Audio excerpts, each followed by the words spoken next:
want to thank that UU choir from the past for that beautiful song and the one who sang it recently in one of our outdoor services. Good morning, I'm Reverend Michelle Scott-Huffman. My pronouns are she, her, and I'm the minister here at First UU. I am so excited to stand in this place and to look out at those of you who are gathered here in the sanctuary this morning, those of you who are very small and young, and those of you who are not as small and not as young, sharing in multi-generational community in this space, being church together, learning and growing and loving together. It's a beautiful thing. As we gather here today, we gather as a community that has weathered quite a storm. And while the storm hasn't yet passed, we have learned to stay connected when we are physically separated and how to support each other in new ways. As we explore the theme of holding our history this month, we must recognize that we are indeed living through history, as we always are. But in these last 20 months, we've been living through a particularly significant time in our communal history, where our connectedness to the rest of the world has been more evident, and injustices of all kinds are amplified by our shared crisis. As we hold our history in this time, we might ask ourselves about the stories that will be told decades or even centuries from now about the choices we made and the actions we took to transform our future and the future of those who will come after us. At some point, maybe months into the pandemic, I referred to our time out of this building as something of a working sabbatical, where we might dig deep, apart from our normal routine, to imagine the ways that we would come back different, with deeper connections to one another and to those in our community we don't know yet, and more fully committed to action to bring about the justice, equity, and compassion about which we speak so eloquently. And so on this first weekend back together, we can pat ourselves on the back for the ways that we have held it at least partially together. And then we must be about the action required to live into that justice, equity, and compassion. Yesterday was Trans Day of Remembrance, and this past week was Transgender Awareness Week. I have personally spent the week very aware as I helped coordinate and facilitate our candlelight vigil on campus. I worked with a student who was curating a trans artist showcase, and I wrote not one but 2 sermons about Trans Day of Remembrance. Please do note that what follows makes reference to deadly violence against people who identified as transgender. This week, I've watched my Ecclesia students at Missouri State, many of whom are trans, non-binary, or gender non-conforming, as they read or heard the names of the 72 trans people who were killed in the last year in the United States, and the 375 to 400 worldwide. I watched their faces as they went through a range of feelings, from respect to sadness to despair to association to fear and back to despair.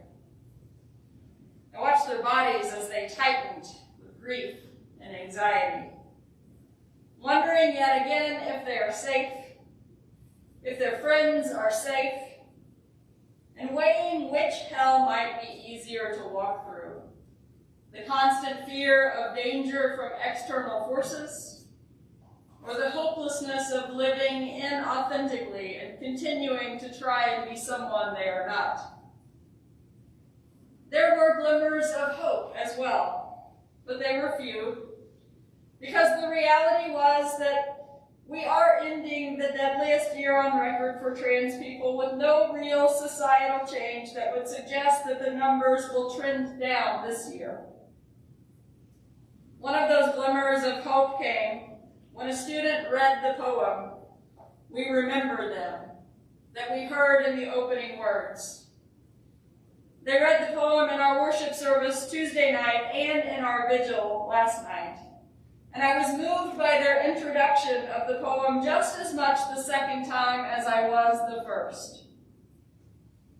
They shared that the first time they had encountered the poem was after the Orlando Pulse nightclub shooting, when they were processing and mourning the deaths of 49 mostly LGBTQ people alone as a 15-year-old closeted trans kid. But they shared that they felt hopeful this time because as they read the poem now, they read it in a community of people who love and care for one another. A community where closets and hiding are in the past, and yet the future feels uncertain. And that's where I come in. That's where we come in. What are we doing as we hold this piece of our recent history to transform the future into one of hope and possibility for the people around us? What are we doing to create spaces that are safe and affirming for people while they come to terms with and live into their authentic identity, even if they're still figuring it out and we have to keep trying to catch up? What are we doing to shift the narrative from one of fear and judgment to one of inclusion and equity within our own spheres of influence? We tend to think that the necessary change is too big, that we can't make a difference, or simply not think about it at all because we aren't directly impacted. Aren't we, though? Aren't we all directly impacted when any group of people is targeted with discrimination and violence? And if the most liberal religious voice in a community isn't going to be the voice of justice for marginalized people, then who is? And while we know that we've had our share of ethical failures in our history as UUs, we also know that we have been a leader of justice-making religious communities. Because when people at one end of a spectrum reach hard enough and far enough to stretch the spectrum, the middle moves as well. William Gardner wrote that collective congregational social justice is central and crucial to living out what it means to be Unitarian Universalist. He went on to say, we are not a religious tradition with a creed, but a religious movement that has always wedded social justice with theology. Before the merger, Unitarians and Universalists were active in making the world a better place through involvement in abolition, women's suffrage, temperance, prison reform, and numerous other causes that sought to improve the human condition. After the merger, activism continued in the areas of civil rights, the peace movement, the feminist movement, gay and lesbian liberation, and the ecological movement, to name a few. Many of our congregations offered sanctuary to draft resistors, providing staging areas for local civil rights marches, organized buses to demonstrations across the United States, and worked for the Equal Rights Amendment to the United States Constitution, and even began recycling programs in their communities. Many people came to UU congregations, first and foremost, because of our liberal voice in the community on these important issues. My hope is that people don't just find a community that matches their thinking on the issues of their own day, and get so comfortable that the issues of generations that come after them don't matter. And I also hope that we build an environment that values multi-generational engagement and the experiences and advocacy of older generations are shared and held in high esteem, as both encouragement that things can change and a reminder that we have a long way to go. I believe it's a Taoist saying that the journey of 1,000 miles begins with a single step. Today I want to invite you to think about your single step as I read just a sampling of the names of our transgender siblings who have died too soon this year. Ruby Dominguez, age 29, Arlington, Texas. Oliver Ollie Taylor, age 17, Gervais, Oregon. Jasmine Jazzy Bright, age 22, Ambridge, Pennsylvania. Skylar Heath, age 20, Miami, Florida. Sarah Blackwood, age 29, Indianapolis, Indiana. Kimberly Susan File, age 55, San Jose, California. And Dominique Luscious, age 26, Springfield, Missouri.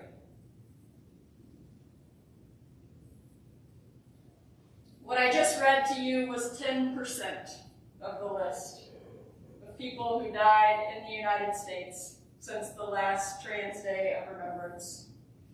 And I end with Dominique because it's personal for us. In April of this year, I looked into the eyes of Dominique's family and saw the depth of their pain at a vigil downtown. I know some of you were there too, and I'm thankful.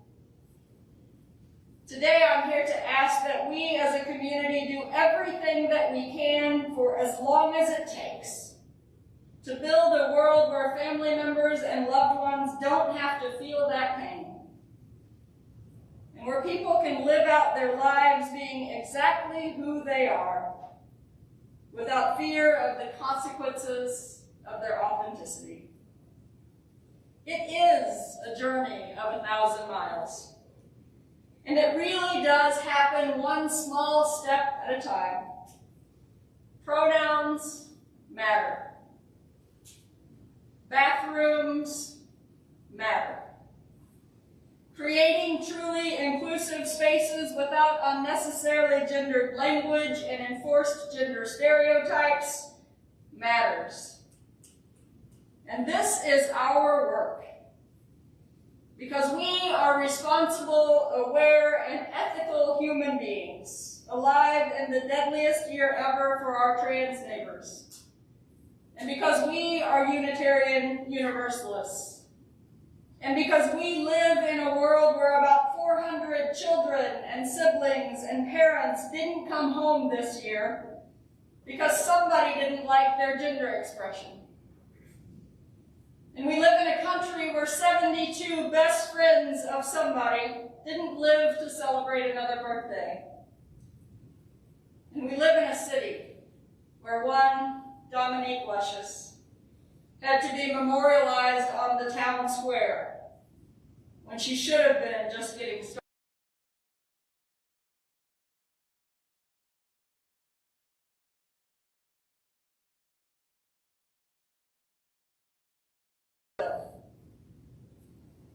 May it be so. Blessed be, and amen.